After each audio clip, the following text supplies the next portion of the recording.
So just picking up.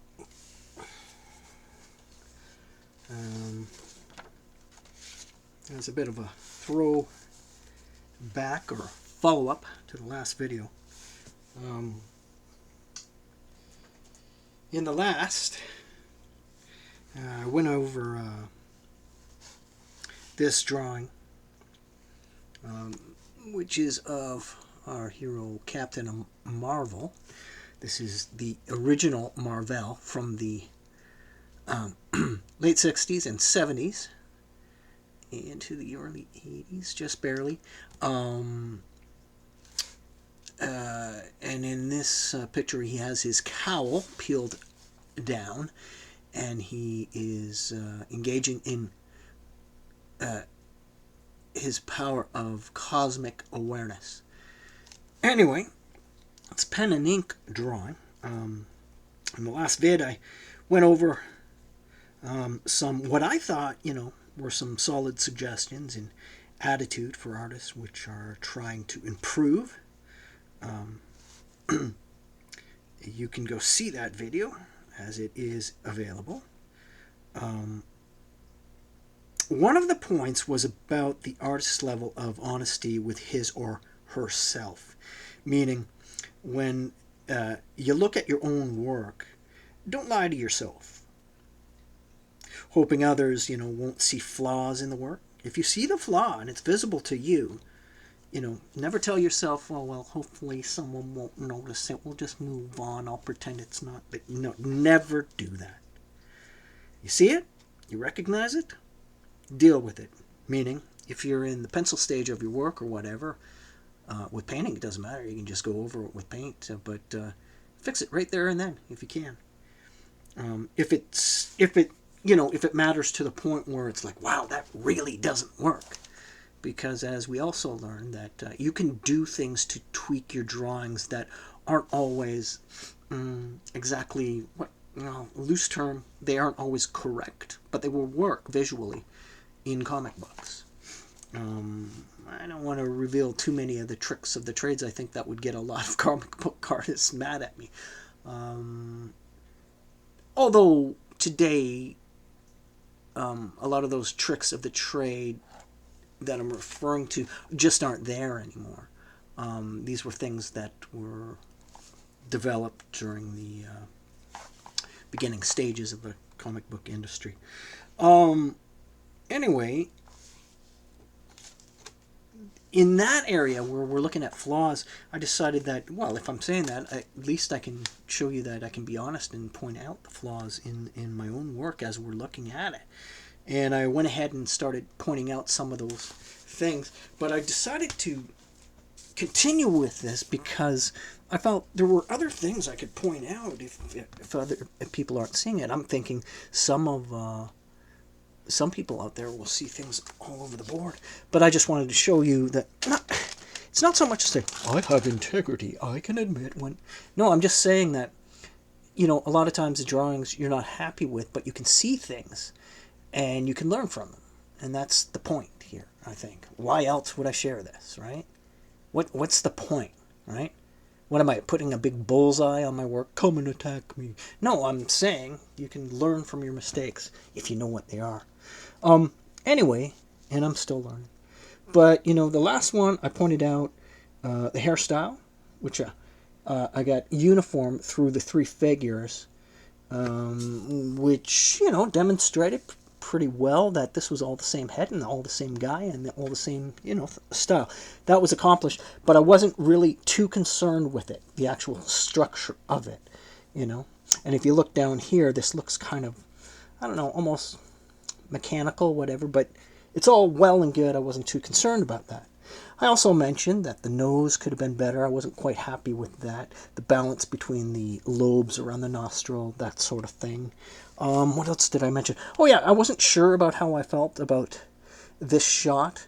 And I explained that while it was happening, I think I had not made a conscious decision whether to consider a foreshortened effect or render the muscularity as I saw fit. I was wrestling between those two things, and it was just developing as it was. Now, when it got around to it, why it never got erased and stuff was because I realized it still worked enough for, hello, what this drawing, what its purpose was for, and its importance. It wasn't worth doing certain things, so a conscious decision was made. And I said, no, I'm going to go with that, and I'm going to go ahead and ink it. But it's one of those things, whether it be the nose or the hair, or this or that, that I was like, I'm okay with it, but it just wasn't where I wanted it to be. Same things with the, I wouldn't say anatomy, but some flaws in the anatomy of the hands, I suppose, on the edge of the palm here. But what I was more concerned with was that I didn't take the time for the to consider the blackout shading of the gloves themselves. This is, of course, the 70s rendition of VEL, where what they do is often take a blue section of a costume and ink most of it out and then color in the highlights with that blue. It was and that's what I was going for here. But in doing that, I didn't really take the time to consider where I was going to space my blacks and do it. Now, it works. Like, the shape is right. The form is right. But, again, it's not quite where I'd like to do it. In fact, I'd like to go back and look at these hand positions and render them properly with proper shading, foreshortening, whatever it is, to get that down. And I certainly do have in my textbooks some great anatomy charts for that. Anyway, moving on. Also mentioned, what else was it that also mentioned there? I think there were some things that I was like, well, I'm not... I think I was like, oh, these things aren't worth mentioning. One of the things I should point out right away is, hello. And I remember when this was happening, but I wasn't conscious of it until I was midway through the drawing. I could fix this. I think I could fix this with some inking techniques, or even some whiteout and then re-inking and that. But because of the fact that I'm not, at this stage, going to photocopy this for those corrections, yeah, I just might go another route, because this isn't a particularly important drawing to me.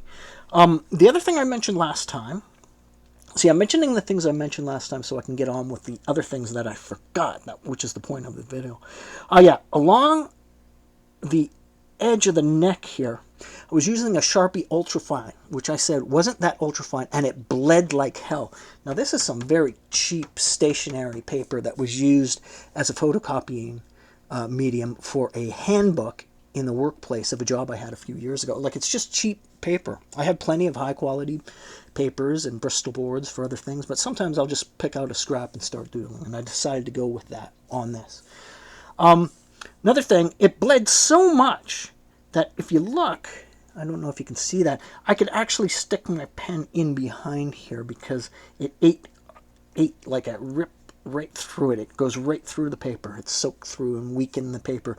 And it didn't actually rip until I got out my kneadable eraser and, took out all the pencil lines and stuff away from the ink. But yeah, there was that. So, there's flaws in the drawing, but there's also flaws in the material I used. I mentioned that I was using the ultrafine Sharpie. For most of this line work is that. And it's bad. Like, it's a bleeder, and it's really not that fine pointed. For some of the larger portions of the black, I used something broader, which was also water-based, so it bled a lot, just spread out like, not so good. And now I guess it's okay to mention, mention why that sort of thing doesn't work when you're doing certain things. Like, for example, see this crack shadow along the shoulder here? It's supposed to be uniform all around that arc. That was my intention, but it bled in and over. As you can see, the line is broken up. I don't like that. And that was also a thing I was trying to describe in the last video. I had a crack shadow along the edge of the neck, right along here. But that Sharpie just bled right over to the edge of the neck. And I'm like, well, that's it for the crack shadow. And I said to myself, maybe I could fill it in, you know, with a line of white out. You know, fill this in with a line of white out. And, like, see, those are things that are worthwhile doing if you're going to, you know, for example, if you decide, okay, I'd like to color this, I wouldn't color this directly, okay? That's not how it's done anyway. We all know that. And plus, if you're putting in your whites to make corrections, right, and then re-inking, that color that gets laid on that whiteout, it will not appear the same as it does on the paper. It looks horrible. So what you have to do is, once you've made your corrections, you then photocopy the entire image and then figure out the technique you're going to utilize, and do your colorings that way. Okay?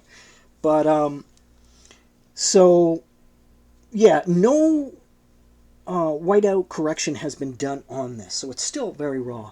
But, yeah, the crack shadowing was one of the things that suffered because of the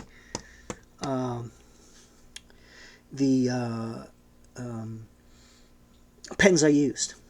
They were real bleeders, okay? Now, but one thing that I noticed I neglected to mention was, okay, here's one of the markers here. This is the broader tipped I use for like large black areas, just to fill in space quick, right? There's this one. There is, give me a second here, what do we have here? Is this our boy?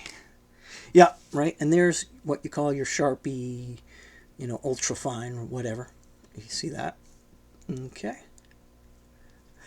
It's not so fine, but whatever. It does the job, but they are bleeders. Like, they're not, you know, you can use them, but I would suggest you use a harder tack paper or Bristol board when using these to reduce your bleeding. If you're gonna, you know, but this is just garbage paper that takes on bleed like crazy. But the other pen, hold on a second now. Yeah, the other pen for some of the finer embellishment, the feathering, the fine line stuff, some of the fine lines on the hair, or this feathering down here on the arm, or down in here, some fine lines around the face, you know, or in the backgrounds, was a 01 drawing pen. And this one happens to be an alcohol base, so it doesn't bleed that much, which is really great because you can get them fine with lines up close to each other and cross-hatching that don't bleed into one another, and that's great. Didn't use this that much, but there are certain areas where it was. Here, in the arm, and some strands in the hair in the back. You know what I mean? But mostly, most of the line work in there is from a Sharpie Ultra Fine. Bleeder from the start. Okay, so let's get into some of the major flaws in this drawing, as you can see. Here, in Marvel's face, what we have is that point where he's engaging in cosmic consciousness. So what happens is there's a wash of black that just covers the face, and within the face you can see the cosmos, basically. You know, the stars, quasars, the universe, basically, in the background, and that's what you achieve here.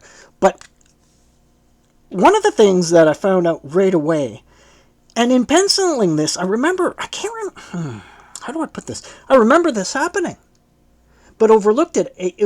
I don't know what exactly happened. A simple explanation would be, I'd see this and I'd tell myself to go back to it, and then I forgot about it and went ahead and inked it. That's a possibility, but I'm not feeling that as I think of it. Here's the weird thing. Like, what I'm talking about here is a flaw in the consistency of the jawline. Okay? Whoops. Sorry about that. 1 second. Sorry about that. Now, here's the thing about this. Either side, if you look closely, right?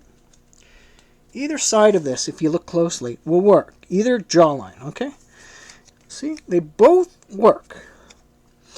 But what I should have been going for, whether it's this one or this one, is a uniformity of both sides.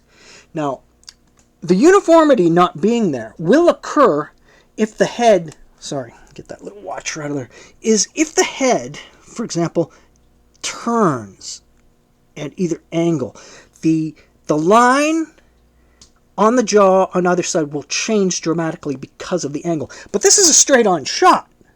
So in a straight-on shot, unless he's got some sort of deformity that you don't really care about, you're going to have a uniform jawline here. Okay? Now, right? Now, that could get overlooked, but once it's exposed, it's bad. Now, this is something that's easily fixed, okay? I can see that right away. Oh my God, so easy to fix. Change the arc, some white out, refill in with the black, get your photocopy, and you're good to go for the printing, right? But yeah, it stands out. That's one thing. The other thing that kind of bothered me, after the above-mentioned things that I've already covered, was here what I think... Okay, first of all, we'll hit the bands. Okay, this one's okay, all right? It shows enough balance between the whites and the blacks to describe something metallic in the line work. The sparkles here. But this one, if I had done it again, I'd expose some more white along the edge here to leave that reflection open. Because what you start to see here, you don't get a feel for a golden or bronze band here. You start to get the feel for if there's too much black in it, because these are silly line work rules that you find in pen and ink drawings, where you get the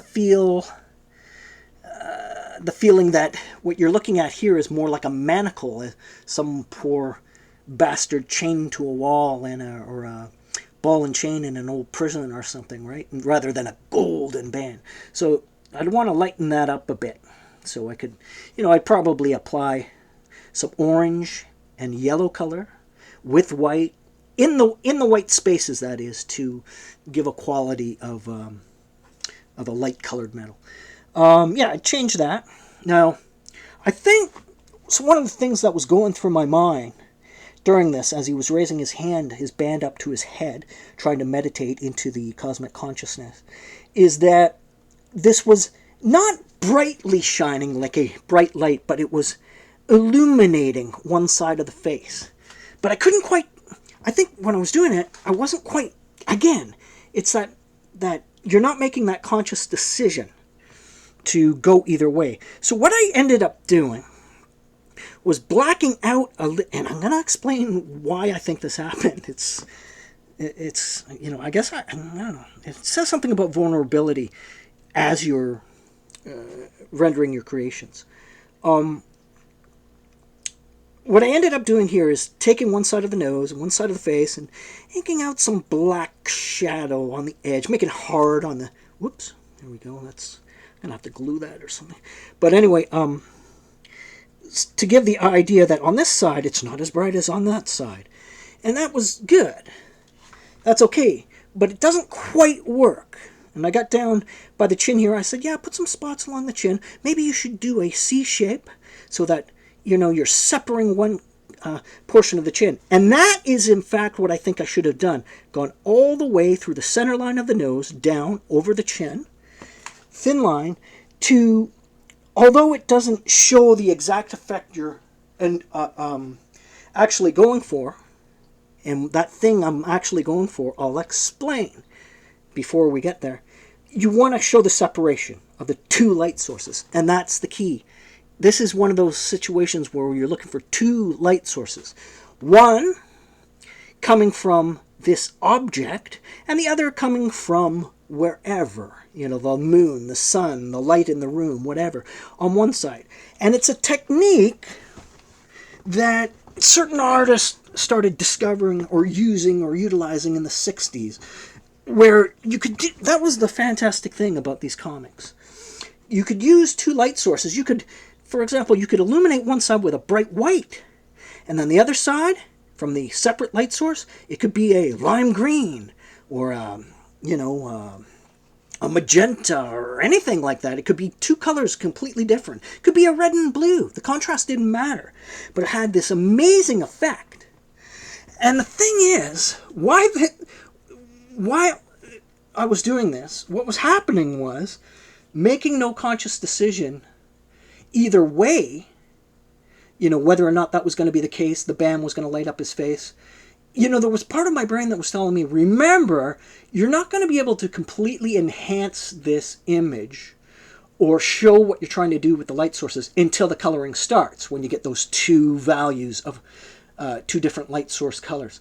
And I'm going on and on about this, two values and two light sources, because at the time when I was drawing this, on my other screen, what I was witnessing at the time is it's a video on Cartoonist Kayfabe channel where Ed Piskor and Jim Rugg, they have a guest who was also a comic book historian.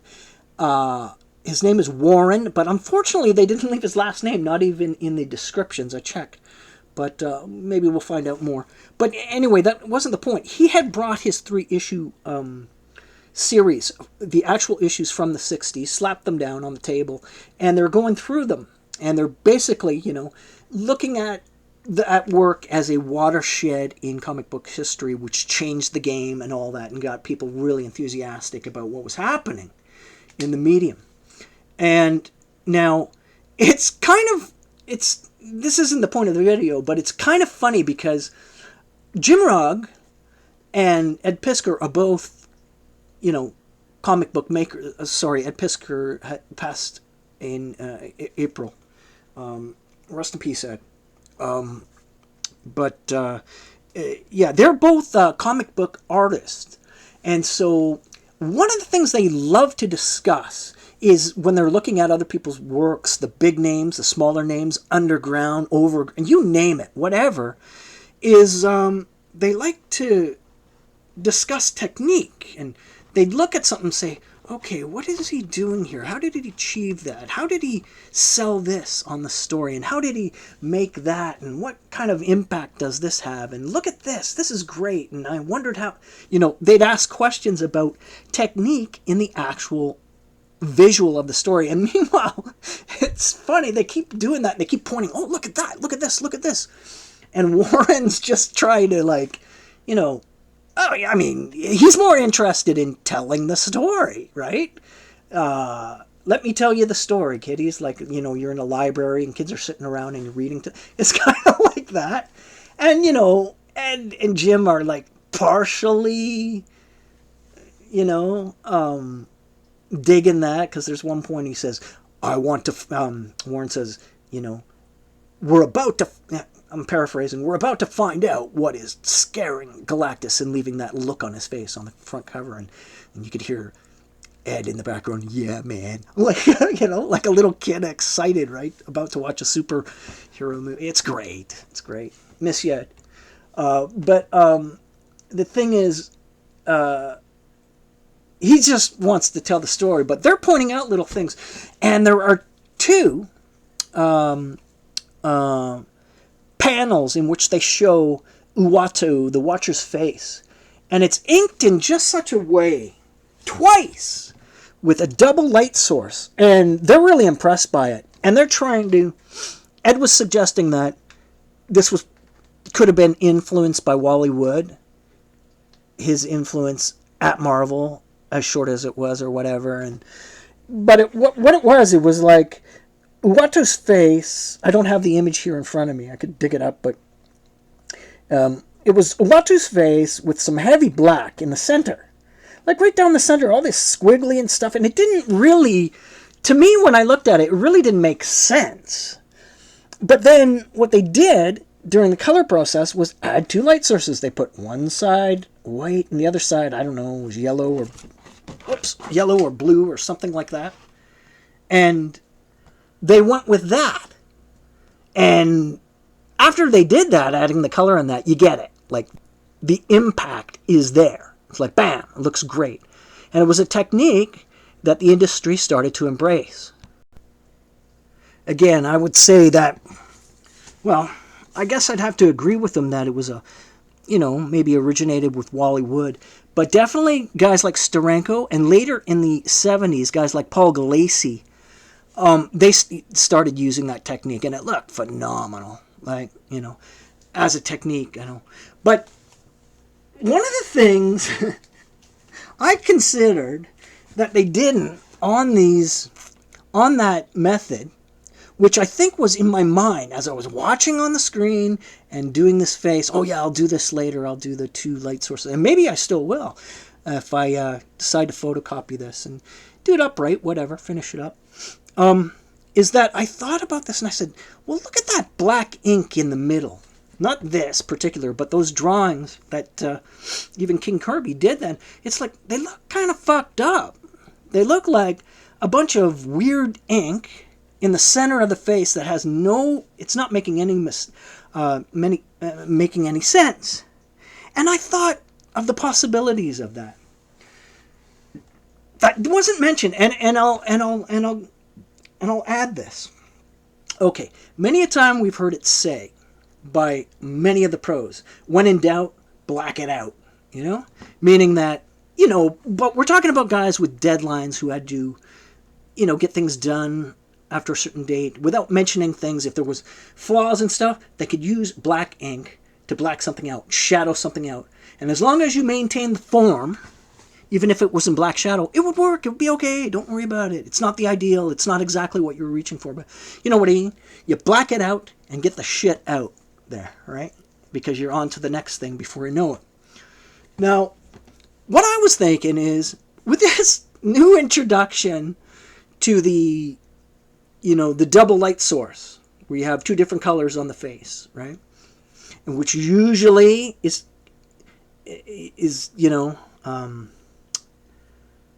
joined with some ridiculous inking on the face, up the middle, which, like I said, makes no sense in the middle of the face. If your light source is here, or if your light source is coming from the other side, it makes no sense. What if that black on the face, both of the watcher, what if they were fuck-ups? What if, the inker was trying to cover something up in a hurry, right? Now they got this splotchy stuff. It looks still, the form's good, right? It's just that the ink doesn't make any sense. So we come in with this technique, which the colorist will take care of later. Think about it. You got right side of the jaw, left side of the jaw. 2 different color sources, right? What does that do to the eye when they're watching? Well, it makes you look back and forth at those 2 light sources and not up the middle of the face where all the fuck-ups are, right? And I thought, well, isn't that interesting? I think what I'm getting at is I think there's a possibility that some of these discoveries are made by mistake and by necessity. And then once they did that, with the 2 light sources, distracting away from the flaws in the center of the face, and they saw the visual impact it had when you had 2 colors. Again, something you could only incorporate, into comic books at the time, right? It was something that it looked great. I think Steranko realized that right away. Gulacy knew it right away. Through Steranko or whatever. Unless there's some school of technique out there that knew about these things far ahead, it would have to be an advanced way of thinking when rendering these creations, because to me, I look at something like that and I say, oh, I get what they're trying to do. They had a problem here, and through working it out, they came up with a whole new technique that not only fixed the problem, but looked great. That's what happened. I'm pretty sure of it. But, when people are poring over someone else's work, they have all kinds of ideas. Like, I know when they were showing the initial drawings of Galactus in those first few Fantastic Four issues that they were looking at, Warren points out, and remember the G, in biblical reference means Goliath, right? And I'm thinking, what? Okay, sure. If you say so.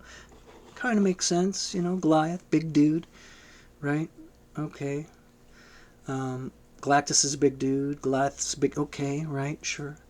And then Jim Rutt piped in and he said, oh, well, for any of these kids that are looking or watching this, we might want to point out that G could also be for God, because we're talking about these great heroes where Galactus was thought of as the top of the food chain kind of thing when it came to beings, right?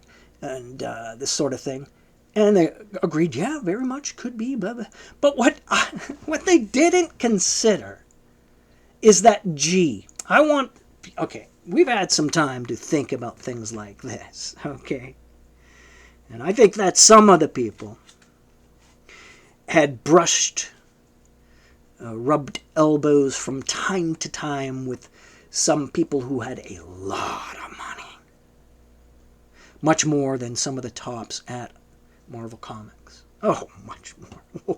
In publishing, in particular. And I'm not going to mention names. I don't have to now. I mean, you can do your own homework and you'll find out a lot of things. But I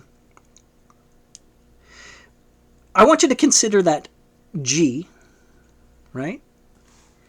And then consider another possibility. I'm just going to put this out here. I'm not going to insist that it's true, but it would certainly make sense as the what do you call it? The drainer of worlds, feeding on the lifeblood of worlds as he flies through the universe with the hunger ever upon him. Hold on. Where have we seen that kind of G before? Come on. Think. Without even knowing what the G stands for, where have we seen that G? I'll give you a hint. And I don't know if this was a hint from Kirby, but I'll tell you something else later. It wasn't long before they had that G removed. We mustn't forget that. Where have we seen that G before? Think. I know you can do this. Come on. Okay, let me give you another hint. Symbolism would be the first hint. Another hint. How about we use this? How about we use the name of a comic book writer, which has nothing to do with this symbol, but is certainly aware of it, I'm sure. How about, consider Michael Moore. Not in The Watchmen, but in another publication he wrote called, what was it called? From a book he entitled From Hell, which went on to become a movie. You getting the hint yet? Where have we seen that G? Come on, you got this. Doesn't someone know? All right. Well, here's a sketch I was doing at my work table. It must have been, oh God, as early as, well, let's see. I guess about 2003. It's not much. It's just a sketch I did on the table. It's you know what it is, okay? But you have to be reminded sometime. Wake up! What's the G stand for? Who gives a shit? I think there's something Kirby was trying to say here. But then again, that's conspiracy theory shit, and I don't think it changes much. Okay? You know. But even more obvious than that, how come no one just said, well, the G stands for Galactus? Because when you think of Kirby's way of naming villains and stuff, some of it sounded like it was so goofy fun that you thought it had to be deliberate and silly. He was trying to be funny or silly. I don't know. I mean, even later on, like when he was doing like Machine Man in the late 70s, I remember one of the, I've got this issue, a couple copies of it, actually, where one of the villains' name was 10-4. Like 10-4 good buddy, like the CB kind of thing, right? 10-4. And I'm like, that's so, right? But when I first read that, I thought, I thought this was just an occasion where he was doing this. But, he was doing that all through, like, the Fantastic Four issues. And it's good fun. It's good fun. Like, I mean, it's entertaining, whatever. It doesn't ruin everything. It does make you, an eyebrow may go up and you might, scoff a bit or whatever. But, yeah. So, anyway, that was my take. Why didn't they ever mention this?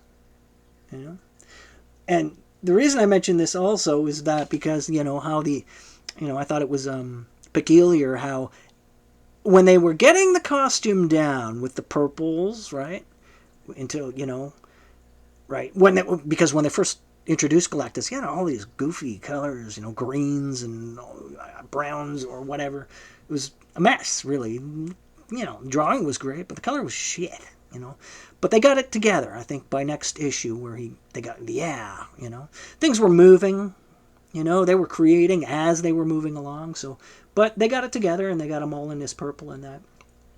But, you got to ask yourself the question, why did, was there a reason for it, or they just thought it would look better without the G? But the G was removed. Get that out of here. That's just something, as an idea you could have fun with and speculate, right? Who got to you, Jack? Huh? Did Martin Goodman pour in with sweat on his brow one day and say, "Who told you to put that on our figure? I want that out of here. I just got a call from." Well, never mind who I got a call from, but you got to change this. You know what I mean? Like, who knows, right?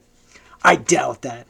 That's far-fetched, but it's good fun, That's where these ideas and writing and, use your imagination, But, yeah, I just, I never got over that, I don't think I've ever heard anyone mention that, the G on him being a Freemasonry symbol. I don't have a problem with the Masons, whatever. I don't really care. That's another story altogether.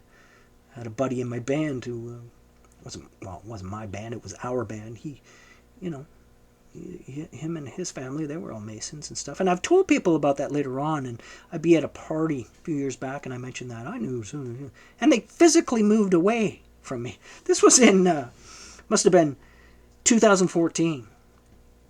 And some of the people there at the party were younger. So when I say younger, they were like 18, 19, that sort of thing, than I was. And when I told them about the Masons, they physically moved away from me because this was a time where the propaganda, conspiracy theory, like people were educating themselves about, like even these people that called themselves Christians were going, like the church seemed to had been replaced by the church of conspiracy theories, where all these, lizard people and the icky stuff, or David Icke or whatever, and it was just getting ridiculous to the point where everyone was going on about the Illuminati, the Illuminati, the Illuminati. Any loser that was working a shit job believed in this. Illuminati, Illuminati. They could never grasp the idea about money, power, success, and, you're not entitled to you know what I mean? Illuminati, Illuminati. So, I don't know. I kind of got a kick out of it, and I didn't push it very far, but the attitudes seemed to be different. They were sensitive about these things. I don't give a shit myself, because this sort of thing and what we're discussing here is its own thing, and you should always remember, let the world, demonstrate what it does. But this is about rendering actual forms and mastering your craft and all those things. It has nothing to do, which is another point, nothing to do with your political affiliations, nothing to do with your political positions, nothing to do with your codes of speech, how you feel about sex, gender, pronouns, etc., what have you. Okay? And every once in a while, we need to remind myself, we need to remind ourselves of the genesis of this industry, where it came from, and how it changed, and what is changing things today, and how, in a matter of a few short years, although society was warned that there would be a monster in the background ready to gobble up all your aspirations of a utopian society. Okay? Basically, you weren't looking in your blind side, and now there's real issues that we're discussing, and a lot of the things that we once adapted are being knocked to the curb because we're sick of the less poignant factors concerning entitlement and whining on about your feelings and your, let's face it, mental problems being imposed on a society that's just trying to hold itself together. You know, but whatever the position is, remember, it has nothing to do with this.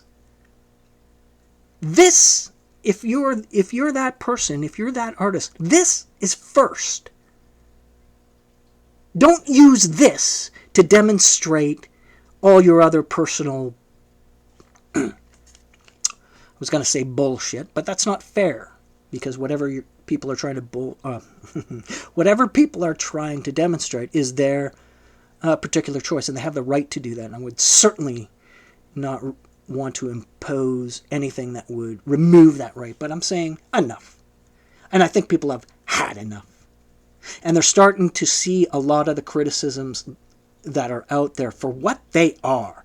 The kind of people they're coming from, who do not process information properly. They don't go through that due process, right? They don't do that. They're ready for the witch burn, okay? Because of some particular thing that may have happened to them or friends they knew, and they need a form of justice, but they don't know what real justice is. Their justice is, let's get to the punishment. Let's grill them.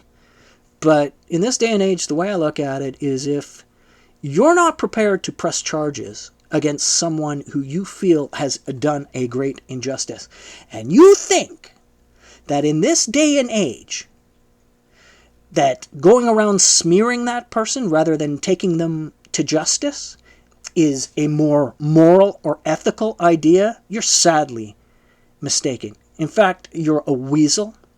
You're a lower form of human being who is up to their neck in those emotional problems and needs to deal with things, especially when it comes to two particular things. Number one, double standards, and number two, being accountable for your actions. If there has been an abuse that has actually taken place, that person needs to see justice. I'm the first one to tell you that. But if you don't know if that's the case, but it's all about you're thinking that this shows that there's a possibility that they might be, and this, and a bunch of cucks, and these men in skirts want to show up and get on that bandwagon too, that's their problem. And you can show people, anyway, I'm going on a rant here. Nothing to do with that. What I'm saying is there's a lot of this